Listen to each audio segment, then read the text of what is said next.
BPL ফুটবলের দ্বিতীয় লেগে ফিরতে যাচ্ছেন জামাল ভুঁইয়া। একাধিক ক্লাবের সঙ্গে যোগাযোগ চলছে, তবে ব্রাদার্সের হয়ে খেলতে আগ্রহী তিনি। হামজা চৌধুরীর কারণে জাতীয় দলে অধিনায়কত্ব আর নিজের পজিশন নিয়ে শঙ্কিত নন জামাল।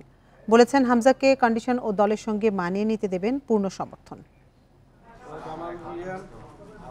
নিবন্ধন জটিলতায় প্রিমিয়ার লিগের প্রথম লেগে খেলছেন না জামাল ভুঁইয়া।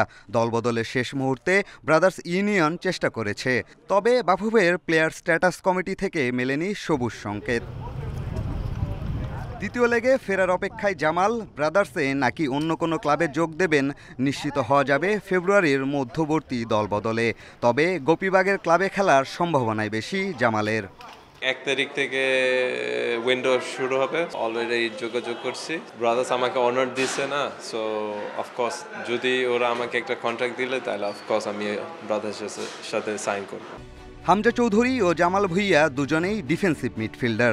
সম্প্রতি অধিনায়ক জামালের ফর্ম নেই, পুরো 90 মিনিট খেলার সুযোগ হচ্ছে না। হামজার আগমনে তার চাপ বাড়বে কিনা এমন প্রশ্নে অবশ্য নির্ভর JB6। আমি অলরেডি অনেক বছর সার্ভ করছি, ইভেন আমি অনেক বছর আমি ক্যাপ্টেন ছিলাম না, আমি সেম জয় ফিল করতেছি, সেম প্রাউডনেস আছে আমাকে। সো ক্যাপ্টেন না থাকলেও এটা আমার মানে কোনো কথা নাই, আমি টিমের সাথে থাকবো, এটা আমার সবচেয়ে বড় কথা।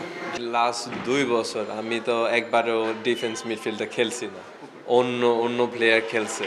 দীর্ঘদিন ডেনমার্কে কাটিয়ে দেশে ফিরেছেন জামাল। মাঠের ব্যস্ততা না থাকায় সেরে নিচ্ছেন বাফুফে AFC-A ডিপ্লোমা কোর্সের প্রথম পর্ব। আমি এই লাইসেন্স ও এই কোচিং নিতেছি নলেজের জন্য। পিয়াস সাহা, ইন্ডিপেন্ডেন্ট নিউজ, ঢাকা।